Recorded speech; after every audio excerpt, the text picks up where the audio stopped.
My name is Sophia Brennan. I'm 46 years old, a mother of 2 grown children, and I've spent over 2 decades working quietly, fixing problems other people couldn't solve. I don't exaggerate, and I don't tell stories for sympathy. Only what I can prove. So when my sister mocked my dead-end job at Thanksgiving dinner, I didn't correct her.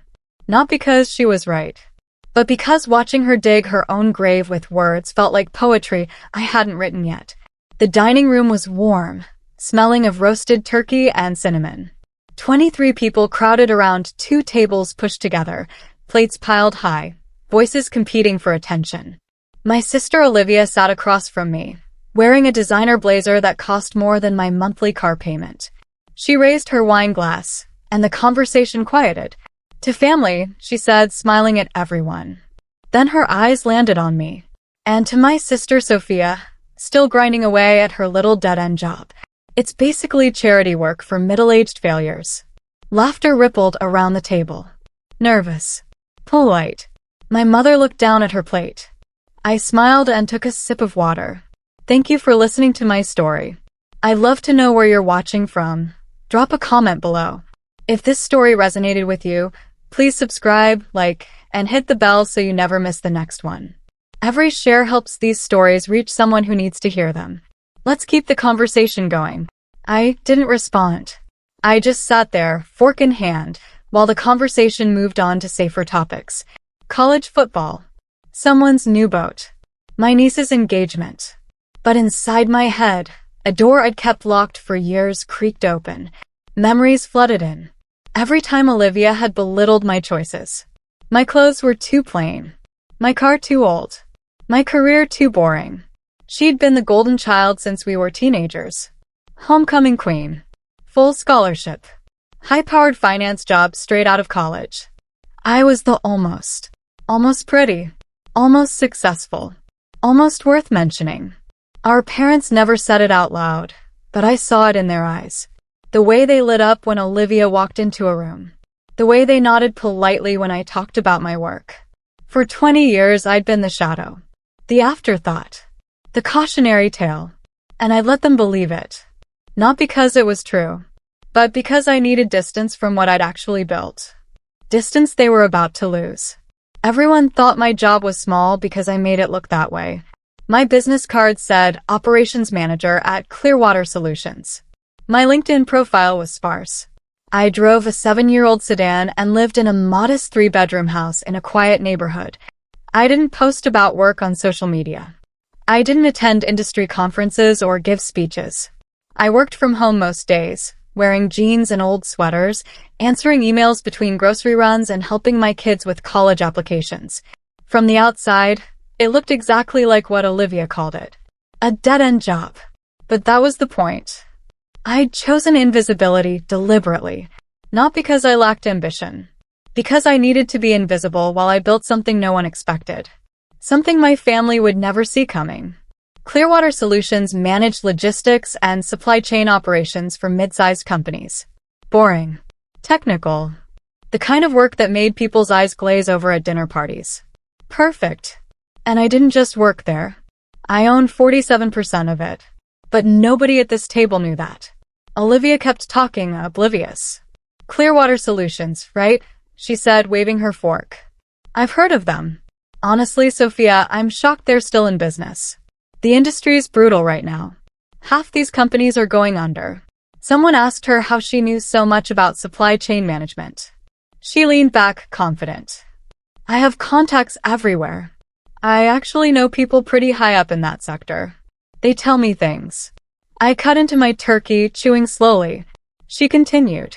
No offense, Sophia, but you should probably start looking for something more stable. Maybe I can help you network into something better. I met her eyes. That's kind of you, Olivia. She smiled, satisfied. Across the table, my oldest son caught my eye. He knew the truth. I shook my head slightly, and he looked down at his plate, hiding a grin.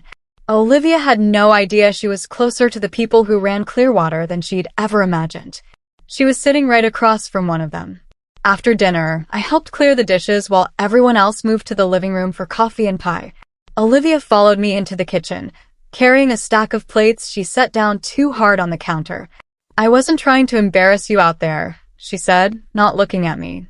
I rinsed a serving bowl in the sink. I know. It's just, you've been doing the same thing for so long. Don't you want more? I turned off the water and dried my hands on a towel. More than what? She sighed like I was missing something obvious. More than just existing. You should be grateful I don't embarrass you more than I do. The words hung in the air between us. Sharp. Cutting. Meant to wound. I folded the towel carefully and placed it on the counter. My voice stayed calm. Even. You're right, Olivia. I should be grateful. She smiled, relieved I wasn't arguing. She squeezed my shoulder and walked back to the living room. I stood alone in the kitchen, staring at my reflection in the window above the sink. Calm had always been my warning sign. People assumed I never fought back because I couldn't. Because I was weak or scared or beaten down by life. They were wrong. I never fought back because I was busy surviving, and survival required patience. After my divorce 15 years ago, I'd been left with 2 kids, a mountain of debt, and a job that barely covered rent. I could have spent my energy arguing with people like Olivia, proving my worth with words. Instead, I put my head down and worked. I took night classes in logistics management. I freelanced on weekends. I learned how supply chains worked from the inside out, one spreadsheet at a time. When Clearwater Solutions was just a struggling startup drowning in operational chaos, I came in on contract to fix their inventory system. I worked 16-hour days for 3 months straight. When the investors panicked and threatened to pull funding, I stayed. I didn't leave when things got hard. I got results. And results compound. Slowly. Quietly. With interest. I met the founder of Clearwater, a man named Troy Whitman, during that first contract job. He was brilliant but scattered, full of big ideas with no idea how to execute them. The company was bleeding money. Shipments were delayed. Clients were furious. The staff was exhausted. He hired me to clean up some database issues. Within 2 weeks, I'd identified the core problem. Their entire workflow was built backward. Orders were being processed manually when they should have been automated. Inventory tracking was happening on spreadsheets instead of integrated software. I rewrote everything. I built systems that talked to each other. I trained the staff. I stayed late fixing problems nobody else noticed.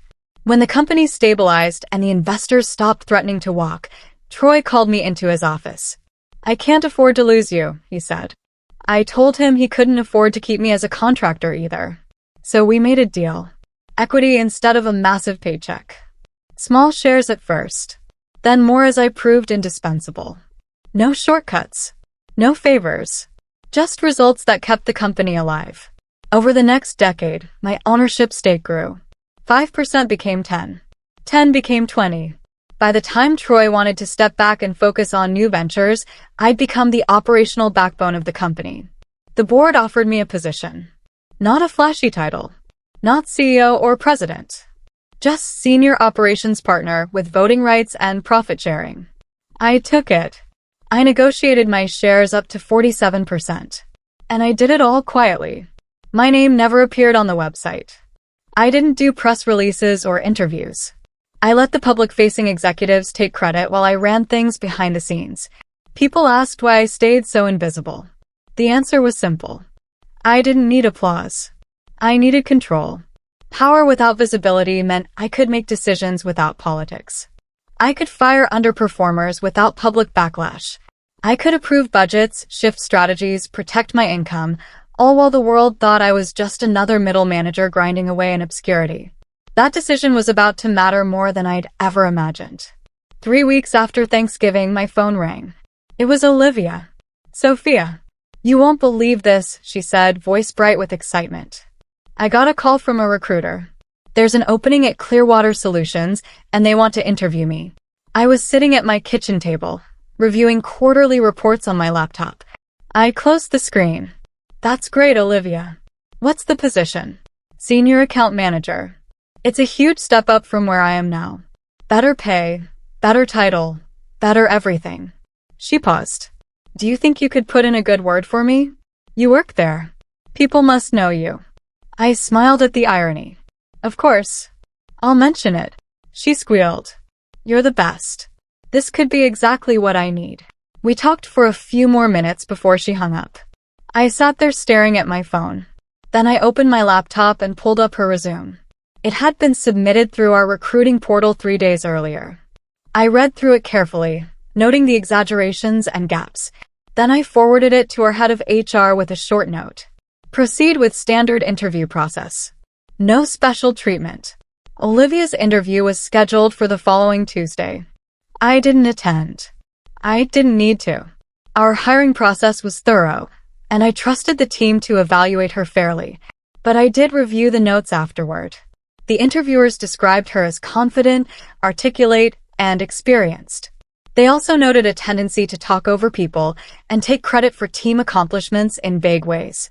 One interviewer wrote, "Strong resume, but answers felt rehearsed. Unclear how much she contributed versus her teams." I forwarded the notes to the hiring committee with a single line. Recommend probationary period if hired. They didn't follow my recommendation. The COO, a man named Wesley Park, pushed for her. He liked her polish, her confidence. He thought she'd bring energy to the sales team. The committee voted to hire her. Full position.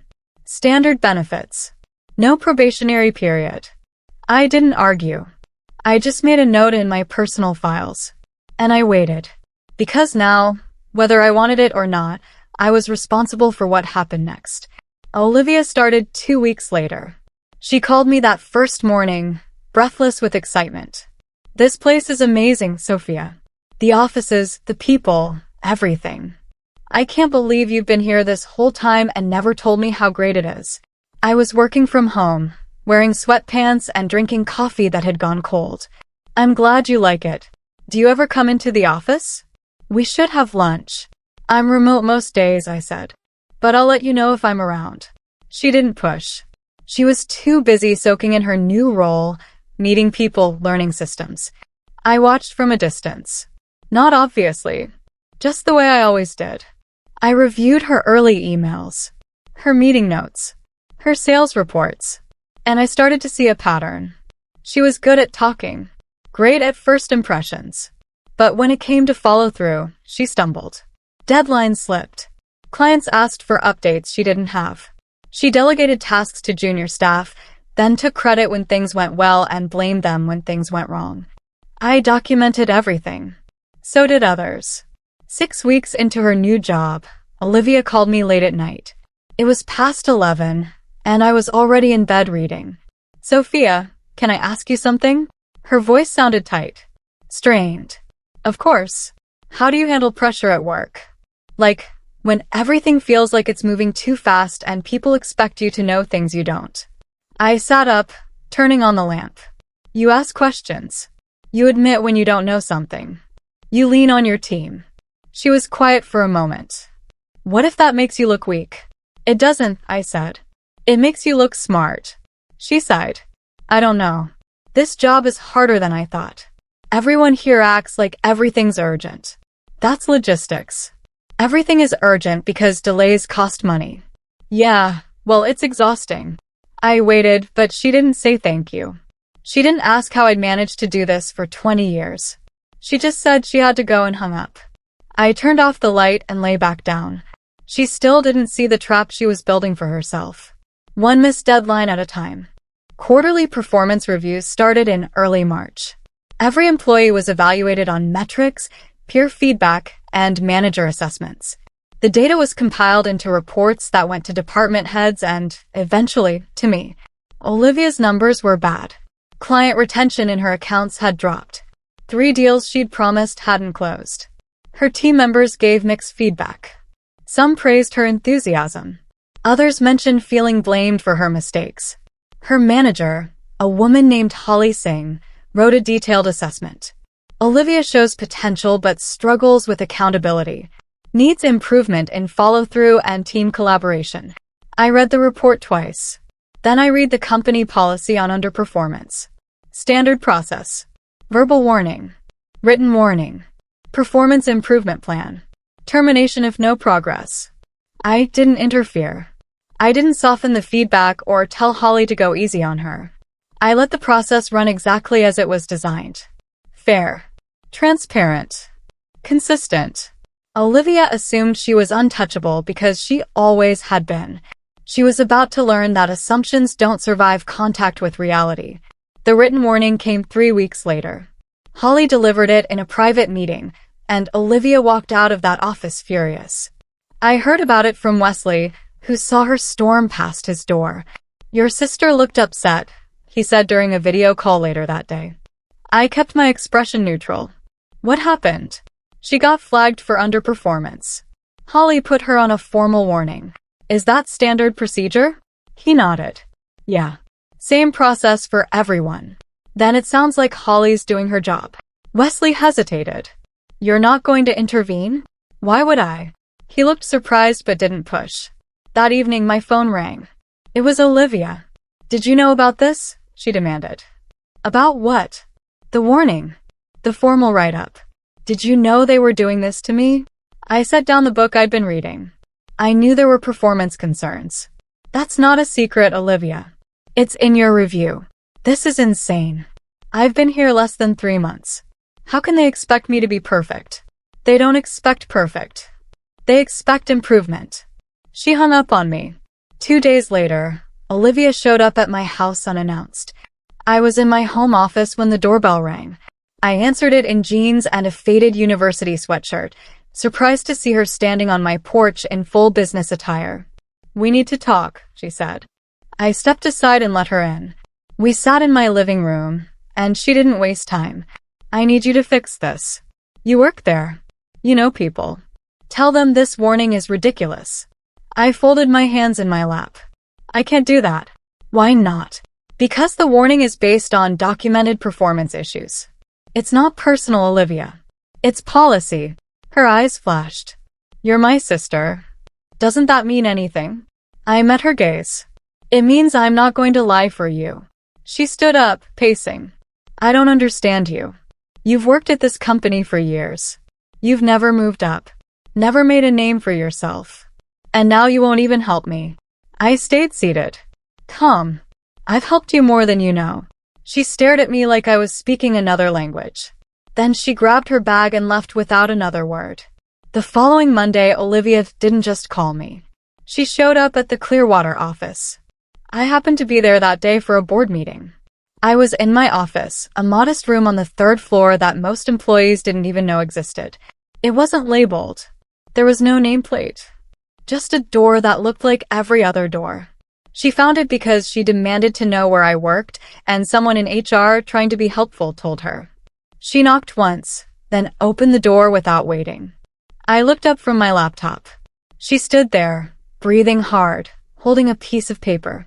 Her face was red. What is this? She asked, waving the paper. I recognized it. A formal memo outlining the next steps in her performance improvement plan. It's your PIP, I said calmly. You should have received it this morning. I know what it is. What I want to know is who signed off on it. I stood up slowly and closed the door behind her. I did. The room went completely silent. Olivia stared at me like I just told her the sky was green. What are you talking about? I walked back to my desk and sat down. I'm one of the senior partners here. I review all major personnel decisions, including performance improvement plans. Her mouth opened. Closed. Opened again. You're lying. I didn't answer. I just opened a drawer and pulled out a folder. I slid it across the desk toward her. She picked it up with shaking hands. Inside were documents, equity agreements, board meeting minutes, organizational charts with my name listed under senior leadership. She flipped through the pages, her face going paler with each one. This doesn't make sense. You work in operations. I own 47% of this company, I said quietly. I've been a senior partner for 8 years. My role is operational oversight, which includes hiring, firing, and performance management. She looked up at me, and for the first time in our entire lives, I saw something I'd never seen before. Fear. She laughed. A sharp, brittle sound. You're kidding. This is some kind of joke. I didn't smile. It's not. She stopped laughing. Olivia dropped the folder on my desk. You're seriously telling me you own this company? Not all of it. 47%. And you never told me? You never asked. She stepped back, shaking her head. This is insane. Why would you hide this? I didn't hide it. I just didn't announce it. There's a difference. Her voice rose. You let me walk in here thinking you were nobody. You let me feel sorry for you. I never asked for your pity. She stared at me, breathing hard. Then she sat down in the chair across from my desk, her legs seeming to give out. So all those years, Thanksgiving family dinners, all the times I said you weren't successful. I heard every word I said. She covered her face with her hands. When she looked up, her eyes were wet. Why didn't you say anything? I leaned back in my chair. Would it have changed how you treated me? She didn't answer. Because we both knew the truth. It wouldn't have. Not until now. Not until she needed something from me. Olivia's voice turned desperate. Sophia, please. You have to fix this. I'm your sister. I know. Then make this go away. Tell them the PIP was a mistake. Tell them I'm doing fine. I shook my head slowly. I can't do that. Why not? Because it's not true. Your performance metrics are below standard. Your team feedback is concerning. And the process we follow is the same for everyone. Her hands clenched into fists. You're really going to do this to me? I'm not doing anything to you, Olivia. You're doing it to yourself. She stood up so fast the chair scraped backward. I don't believe this. My own sister is sabotaging me. I'm following company policy, I said evenly. The same policy that applies to every other employee. If you improve, you keep your job. If you don't, you won't. It's that simple. She grabbed the folder off my desk and threw it at me. Papers scattered across the floor. You've always been jealous of me, she hissed. This is your revenge, isn't it? I stayed seated. Come. This isn't revenge. This is accountability. She stared at me for a long moment, then turned and walked out, slamming the door behind her. I sat alone in the silence, listening to my own heartbeat. Then I picked up the scattered papers and put them back in the folder. The board meeting happened 2 weeks later. It was held in the main conference room with 8 members present. I sat at the end of the table, my laptop open in front of me. The agenda included budget approvals, a new client contract, and personnel decisions. Olivia's name came up under performance reviews requiring board action. Holly presented the case. Performance metrics. Team feedback. The timeline of warnings and interventions. Everything documented. Clear. Fair. Wesley argued for giving her more time. She's still learning the role. Maybe we're being too hard on her. Another board member, a woman named Simone Cross, disagreed. We've given her time. The metrics haven't improved. If anything, they've gotten worse. They debated for 20 minutes. Then they turned to me. Sophia, you've worked with her personally. What's your recommendation? I looked at the spreadsheet in front of me. Olivia's numbers didn't lie. Neither did the feedback from her team. I abstain, I said. The room went quiet. You're abstaining? Wesley asked. Yes. She's my sister. I don't think it's appropriate for me to vote. Simone nodded. Fair enough. They voted without me. 7-1. Olivia's employment was terminated, effective immediately. I didn't call Olivia. I didn't reach out. I knew she'd find out from HR within the hour, and I wasn't going to soften the blow. That evening, my mother called. Her voice was tight with anger. How could you do this to your sister? I was sitting on my back porch, watching the sunset. I didn't do anything, Mom. The board made the decision. You could have stopped it. You could have helped her. I abstained from the vote. That's the same as voting against her. I took a slow breath. No, it's not. It's staying neutral when I have a conflict of interest. My mother's voice cracked. She's your sister, Sophia. Doesn't that mean anything to you? It means I won't lie for her. It means I won't compromise my integrity to protect her from consequences she earned. You've changed, my mother said quietly. You used to be kind. I'm still kind, Mom. But kindness doesn't mean enabling bad behavior. She hung up without saying goodbye. I sat there for a long time, staring at the sky, and for the first time in years, I slept peacefully. No guilt. No second guessing. Just quiet certainty that I'd done the right thing. Thanksgiving came around again. The family gathering was smaller this year. Just my parents, my kids, my aunt and uncle, and me. Olivia showed up late, carrying a store-bought pie. She didn't look at me when she walked in. Dinner was quiet. Strained. My mother tried to fill the silence with cheerful questions about my son's jobs and my aunt's garden. Nobody mentioned Clearwater Solutions. Nobody mentioned what had happened. After we ate, Olivia and I ended up alone in the kitchen, washing dishes side by side. She scrubbed a plate too hard, and I heard her take a shaky breath. "I got a new job," she said finally. "Congratulations. It's smaller. Less pay. But it's something." I nodded, drying a glass. She set the plate in the rack and turned to face me. "I owe you an apology." I looked at her, waiting. "I was awful to you. 4 years. I treated you like you didn't matter. And I was wrong." Her voice cracked. "I thought being loud and successful meant I was powerful. But I wasn't. I was just loud." I set down the towel. "I appreciate that, Olivia. Do you forgive me?" I thought about that question. About what forgiveness meant. "I'm working on it," I said honestly. She nodded slowly. "That's fair." We stood in the kitchen, the sound of running water filling the silence between us. Olivia wiped her hands on a towel and leaned against the counter. "Can I ask you something?" she said. "Why didn't you ever tell me? About Clearwater. About what you built." I rinsed the last dish and turned off the water. "Would you have believed me if I had?" She opened her mouth to answer, then stopped. We both knew the truth. She wouldn't have. Not until she'd seen the proof herself. Not until it had cost her something. "I spent my whole life thinking I was better than you," she said quietly. "And the whole time you were." She trailed off. "Living my life on my terms," I finished. She looked at me, really looked at me, maybe for the first time. "I don't know how to fix this. I don't know how to make it right." I folded the towel and set it on the counter. "You start by being honest. With yourself and with other people. You stop taking credit you didn't earn. You stop blaming others for your mistakes. And you treat people with respect, whether you think they're important or not." She nodded, tears streaming down her face. "I'm sorry, Sophia. I really am." I reached out and squeezed her hand. "I know.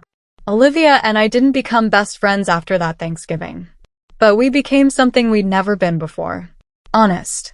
She stopped pretending she had everything figured out. I stopped pretending I didn't care what she thought. We set boundaries. Clear ones. She didn't ask me for career favors. I didn't offer unsolicited advice. We talked once a month, carefully, like people learning a new language. My mother struggled with the shift. She wanted us to just get along the way we used to. But the way we used to meant I stayed small so Olivia could feel big. I wasn't doing that anymore. "Why does everything have to be so complicated?" my mother asked one afternoon. "Because respect is complicated, Mom. It requires honesty. And honesty isn't always comfortable." She didn't like that answer. But she stopped pushing. My sons watched the whole thing unfold with quiet pride. "You didn't destroy her," my oldest said one evening. "You just stopped protecting her from herself." That was exactly right. And it felt like the most powerful thing I'd ever done. These days, I still work from home most of the time. I still wear jeans and old sweaters. I still drive the same 7-year-old car. From the outside, my life looks exactly the same as it did before Olivia learned the truth. But everything has changed. I don't hide anymore. Not because I'm loud or flashy or desperate for attention. But because I finally understand that my value doesn't depend on whether other people see it. It depends on whether I protect it. I built something real. Something that mattered. Not for applause or approval, but because I needed to survive, and then because I wanted to thrive. Olivia mocked my dead-end job, because she measured success in titles and noise. She didn't understand that real power is quiet. It's the ability to make decisions that shape lives, including your own. I didn't destroy my sister. I simply stopped protecting her from the consequences of underestimating me. And in the end, that wasn't revenge. It was justice. The kind that doesn't need an audience. The kind that sleeps peacefully at night. The kind that knows the difference between being invisible and being underestimated. and uses that difference to build a life no one can take away.